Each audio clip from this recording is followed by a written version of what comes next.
할렐루야. 오늘 이 아침 기쁜 날입니다. 오늘 옆 사람과 함께 인사 나눌까요? 주님이 살아나셨습니다. 살아나셨습니다. 할렐루야. 주님의 살아나심이 우리에게 큰 소망과 기쁨이 되는 줄로 믿습니다. 오늘 말씀의 제목이 진정한 변화와 회복을 꿈꾸라입니다. 주님의 부활의 생명이 바로 나의 생명이 되었기 때문에 그렇습니다. 드디어 부활의 새 아침이 밝았습니다. 지금 여러분 앞에 놓인 초를 보십시오. 그 초는 어둠을 밝히는 빛입니다. 빛의 특성은 뭐예요? 어둠을 침투하여 들어가는 데 있어요. 어둠 가운데 있었던 우리 인생 가운데에 빛 대신 예수 그리스도께서 침투해 들어오신 거예요. 우리가 어떤 노력으로 빛을 만들어낼 수 없다고 그랬죠.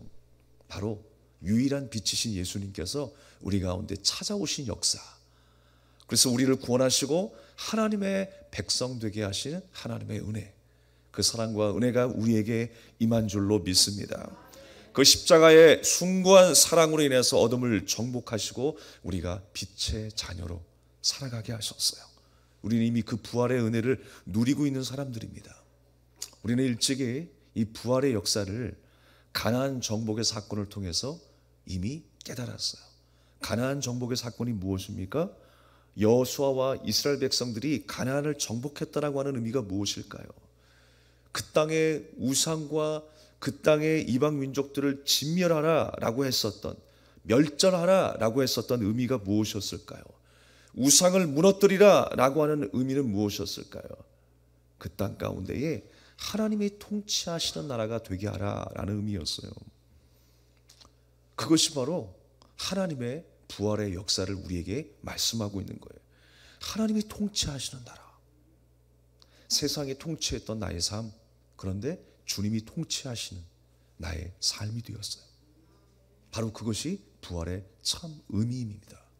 누가 나를 다스리고 있느냐? 우리는 누구에게 복종하며 살아가고 있는가? 어떤 말에 우리가 다스림을 받고 있는가? 바로 하나님의 말씀이 우리의 통치가 되었고 우리의 양식이 된 줄로 믿습니다. 그렇다고 해서 여러분, 하나님께서 가나안 땅을 정복하시면서 그렇게 명령하시면서 땅 자체에 욕심이 있으셨을까요? 아니에요. 주님이 욕심이 있으셔서 그런 게 아니에요. 온통 하나님의 관심은 땅이 아니라, 가나안이 아니라 무엇이었습니까? 하나님의 백성이었어요. 오늘도 마찬가지입니다. 온통 하나님의 관심은 어디에 있을까요? 바로 나에게 있어요. 나를 사랑하시기 때문에 모든 일들이 일어나는 거예요. 우리 가정 안에, 생업 안에, 우리 일상 가운데 일어나는 모든 일들이 누구 때문이라고요? 함께 따라합니다. 나 때문이다. 나 때문이다. 나를 사랑하시기에 섭리 가운데 이루어진 일들이라고 하는 것입니다. 온통 하나님의 그 관심은 이스라엘 백성들 가운데 있었어요. 그들을 사랑하시기 때문에 일어난 역사였다라고 하는 것입니다. 그래서 우리는요, 성경을 통해서 가나안이 뭐 어떻게 잘못됐고 또 하나님의 백성 가운데 누가 어떤 실수를 했고 잘못을 했고 사건이 터졌고 거기에 집중하는 것이 아니라 내 안에 있는 가나안의 속성도 볼 수 있어야 돼요. 내 안에 있는 아브라함의 속성, 이삭의 역사, 야곱의 축복, 그 모든 것이 누구를 위한 것이었느냐? 바로 나를 위한 것이었구나. 그렇다면 우리는 나를 위한 책망도 들을 수 있어야 합니다. 가나안을 통해서 이스라엘 자신을 보게 하신 것처럼 이스라엘을 통해서 성경의 역사를 통해서 누구를 보게 하세요? 나를 또 보게 하시는 거예요. 내가 새로워지기를 원한다라는 거예요. 부활의 새 아침을 맞이하는 성도 여러분, 어떤 것이 부활의 신앙이고 부활의 성도의 모습일까요? 우리가 하나님의 말씀에 다시 한번 새롭게 귀 기울일 수 있다라고 하는 것, 그것이 바로 부활의 신앙의 새로운 시작인 줄로 믿습니다. 그렇게 옛것은 지나가고 새것이 들어오는 순간이 된 거예요. 여러분, 나에게도 그런 경험이 있었습니까? 그렇다면 여러분, 지금 어느 정도 달라지셨나요? 어느 정도 성숙하셨나요? 누가 나에게 물어본다면 여러분, 그 성숙도를, 그 달라진 점을 어떻게 말씀해 주시겠어요?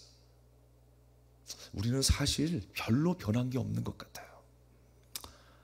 은혜 받고 말씀을 묵상하고 기도하는데 사실 우리의 내면을 들여다보면 별로 변한 게 없는 것 같아요. 또 제자리, 또 제자리. 도루묵을 몇 마리 삶아 먹었는지 또 말짱 도루묵, 말짱 도루묵. 우리 인생이 그렇다니까요. 왜 항상 나는 말짱 도루묵이지? 그래서 사도 바울이 그렇게 얘기했던 것 같아요. 나는 날마다 죽노라. 어제만 죽은 인생이 아니라 오늘만 죽는 게 아니라 날마다 죽는다는 거예요. 내가 날마다 죽지 아니하면 하나님의 은혜가 내게 임할 수 없기 때문에, 그래서 우리가 부활의 신앙을 회복이라고 이야기하는데 회복되었다라는 것이 무엇일까? 새로워진다라고 하는 것이 무엇일까? 우리가 그렇게 성숙, 성화, 변화, 회복, 그것을 갈망하고 이야기하는데 과연 성화가 무엇인가를 한번 생각해 볼 필요가 있어요. 여러분, 성화가 무엇일까요? 내가 예전에 세상 가운데서는 욕하며 살았는데 이제는 내가 예수 믿으면서 욕을 안 해. 예전에 내가 돈놀이 하는 것을 참 즐거워했는데 예수 믿으면서 교제하는 게 더 즐거워졌어. 그게 성화일까요? 예전에 내가 말이야 술, 담배를 즐겨했는데 내가 예수 믿으면서 술, 담배를 안 하게 되었어. 그게 성화일까요? 내가 예전에는 기도를 1분도 못했는데 지금은 몇 시간을 기도하게 됐어. 이게 진정한 성화일까요? 예전에는 평신도 했는데 지금은 내가 직분자가 됐어. 물론 그 과정과 그 마음들을 다 무시하는 게 아닙니다. 그러나 외면적으로 드러난 그 이름만 있는 것은 성화가 아니라고 하는 것입니다. 이것은 성화에 대한 착각일 수 있어요. 가만히 들여다보면 우리 안에 바뀐 것은 별로 없다고 그랬습니다. 그럼에도 불구하고 내가 성화를 외치는 것은 어떤 의미입니까? 나에 대한 착각일 수 있다고 하는 것입니다. 나는 진짜 변한 게 없는 것 같은데 내가 입으로는 성화를 외치고 있어요. 점점 우리는 무엇을 생각하게 됩니까?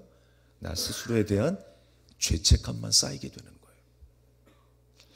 별로 기쁘지 않은 것 같은데 찬양하면서 웃어야 되고, 별로 확신이 없는 것 같은데 입버릇처럼 내가 말씀이 선포될 때 아멘 아멘 하고 있어. 내 안에 주님이 계시지 않는 것 같은데 우리는 날마다 주님과 동행해야 된다라고 입버릇처럼 말하고 있어.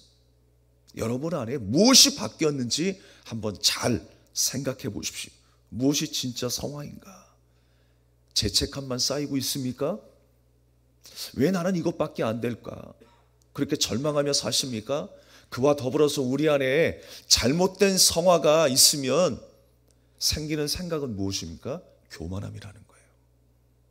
내가 이만큼 믿어왔으니까, 이만큼 헌신했으니까 그 안에 자연스럽게 죄책감과 더불어서 교만함도 쌓인다라는 거예요. 이거는 진짜 성화가 아닙니다. 위선적인 성화라는 거예요. 사랑하는 여러분, 우리가 위선적인 성화가 있으면 사람들을 평가하는 데 시간을 다 보냅니다. 하나님의 말씀을 내 잣대로 생각하는데 시간을 다 보내요. 왜 주님께서 세월을 아끼라라고 말씀하셨습니까? 세월을 아끼라라고 하시면서 무엇을 강조하셨어요? 성령 충만함을 받으라라고 했어요. 과연 시간을 아끼는 것과 성령 충만함을 받는 것과 무슨 상관이 있을까? 하나님의 임재 속에 거하는 것, 성령의 임재 속에 거하는 것, 주님과 함께 연합하는 삶, 바로 그 삶이 낭비하지 않는 인생이라는 거예요. 그러나 주님을 떠나서 사는 것은 낭비하는 인생이에요. 그래서 시간을 말씀하시는 거예요. 여러분, 주님과 동행하시면서 낭비하는, 누수되는 일이 없기를 주님의 이름으로 축복합니다. 그래서 우리는요, 위선적인 삶에서 벗어나서 진짜 하나님 앞에 성화된 인생을 살아야 하는 것입니다. 기쁜 척 하는 것이 아니라 주님이 우리에게 기쁨을 선언해 주셨어요. 확신이 있는 척 하는 것이 아니라 주님이 불완전한 우리 인생 가운데 확신을 부어 주신다니까요. 그게 성령이 하시는 일이에요. 다만 우리가 주님의 은혜를 갈망하고 주님의 은혜를 소망하는 자로 살아야 한다는 것입니다. 그렇다면 여러분, 진짜 성화가 무엇일까요? 내가 변했다 거룩해졌다라고 이야기하는데 진짜 성화는 무엇일까요? 함께 따라하겠습니다. 진짜 성화는 하나님을 알아가는 것이다. 진짜 성화의 목적은요, 내가 어떻게 변했는가가 아니에요. 하나님은요, 내가 어떻게 변했는가에 사실 주목하지 않아요. 내가 얼마나 하나님을 알아가고 있는가에 주목하고 계세요. 이건 너무나 중요한 사실입니다. 아이가 부모를 알아가듯이 점점 우리가 은혜 속에 들어가면 들어갈수록 하나님이 누구신가에 대해서 궁금해지는 거예요. 우리가 사랑하는 연인을 만나게 되면요, 사랑하는 대상이 점점 누구인가를 알아가고 싶어요. 저 사람의 옷 입는 취향뿐만이 아니라, 먹는 음식의 취향뿐만이 아니라, 그가 생각하는 것, 그가 꿈꾸는 것, 그가 하나님을 바라보는 그 신앙에 대해서 궁금해지기 시작하는 거예요. 여러분, 그 사랑이 더 깊어질 수 있길 바랍니다. 우리가 하나님을 알아간다는 것은요, 주님을 더 깊이 만나고 싶어하는 마음이에요. 사랑하는 데 있어요. 왜 알아가세요, 여러분? 하나님을 사랑하기 위해서 알아가는 거예요. 우리는 아는 만큼 하나님을 사랑하게 되어 있어요. 근데 문제는 뭐냐면, 내가 다 안다라고 하는 순간에 뭐가 찾아와요? 권태기가 찾아오는 거예요. 사랑하는 애인 사이에서도 내가 저 사람을 다 알아 이제, 그러면 권태기가 찾아오는 것이죠. 우리는 끊임없이 알아가야 됩니다. 다 아는 것 같지만 너무나 몰라요. 우리가 하나님에 대해서 얼마만큼 알까요? 1000분의 1만큼, 10,000분의 1, 100,000분의 1만큼 알까요? 조금밖에 모르는 거예요. 우리를 향하신 하나님의 계획과 섭리를 얼마나 알겠어요? 조금밖에 몰라요. 우리는 날마다 하나님을 알아가는 저와 여러분이 되어야 할 줄로 믿습니다. 우리가 하나님 앞에 계속 기도하는 이유가 뭐예요? 쉬지 말고 기도하는 이유가 무엇입니까? 계속 하나님을 알아가야 한다는 거예요. 하나님을 끊임없이 사랑할 수 있어야 한다는 것입니다. 그래서 기도는 나를 거룩하게 만들어주는 어떤 도구가 아니라 하나님과 교제하는 교제의 장이 되어야 돼요. 하나님을 끊임없이 알아가는 거예요. 나는 거룩해진 것 같은데, 내가 뭔가 변화되는 것 같은데, 하나님의 마음에 대해서는 아무것도 몰라요. 그건 진정한 성화가 아니라고 하는 것입니다. 예배도 찬양도 말씀도 아는 만큼 우리가 사랑하게 되어 있어요. 그래서 하나님을 알아가는 사람은요, 주님이 창조주이시고 고통 중에도 궁핍함에도 하나님께서 나를 보호하시고 인도하신다라고 하는 사실을 굳게 믿으며 살아가는 인생입니다. 그 도우심을 기대하며 살아가는 저와 여러분 되기를 주님의 이름으로 축복합니다. 그래서 그렇게 되면 우리는 하나님을 완전히 신뢰할 뿐만 아니라 또한 하나님께서 사랑으로 나를 인도하시고 있다라고 하는 사실, 우리의 인생의 도우심을 마련해 주신다라고 하는 사실을 조금도 의심하지 않게 되는 것입니다. 그래서 성화의 목적은 어디 있습니까? 다시 한번 외치겠습니다. 성화의 목적은 하나님을 사랑하게 하는 데 있다. 주님은 내가 회복되기를 원하세요. 그래서 죽음에서 부활하시는 거예요. 예수님이 무덤에서 부활하신 이유는 단 한 가지예요. 이제 하나님을 진정으로 사랑하게 되는 그 백성으로 세우시렸던 거예요. 그것이 바로 하나님의 목적이었어요. 주님을 사랑하게 되는 것. 그래서 마가복음 12장 31절에서 예수님은 가장 큰 계명을 뭐라고 말씀하십니까? 하나님을 사랑하고 내 이웃을 내 몸처럼 사랑하라. 이게 이 세상에서 가장 큰 계명이래요. 우리 인생이 복받는 인생이 어떤 인생이냐, 가장 행복한 인생이 어떤 인생이냐, 하나님을 사랑하는 인생이라는 거예요. 여러분, 하나님을 더 사랑하십시오. 그리고 이웃을 내 몸처럼 사랑하십시오. 그게 우리의 능력이라는 거예요. 다른 능력 붙잡지 마시고 그 사랑의 능력을 붙잡고 사시기 바랍니다. 마지막으로 요한일서 5장 3절에 보면 하나님을 사랑하는 것은 이것이니 우리가 그의 계명들을 지키는 것이라. 그의 계명들은 무거운 것이 아니로되. 그래서 사랑하게 되면 어떻게 됩니까? 사랑하면요, 부담이 사라지는 거예요.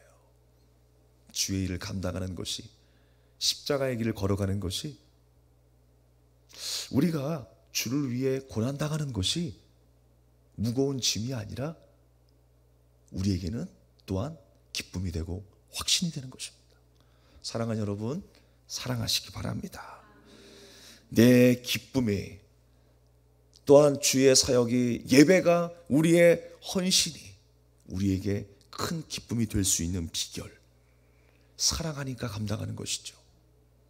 이 아침 더 하나님을 사랑하기로 결단하는 아침이 되길 바랍니다.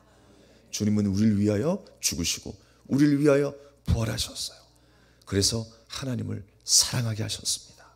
함께 우리 시간에 간절한 마음으로 기도하기를 원합니다. 주님이 주신 그 마음 잊지 않겠습니다. 우리가 오늘 이 아침 믿음으로 결단하며 주님을 더 사랑하기로, 이웃을 더 사랑하기로 결단하겠습니다. 오늘 우리의 마음속에 주님의 마음을 더하여 주시옵소서. 우리가 오늘 이 시간 간절한 마음으로 하나님 앞에 기도하겠습니다.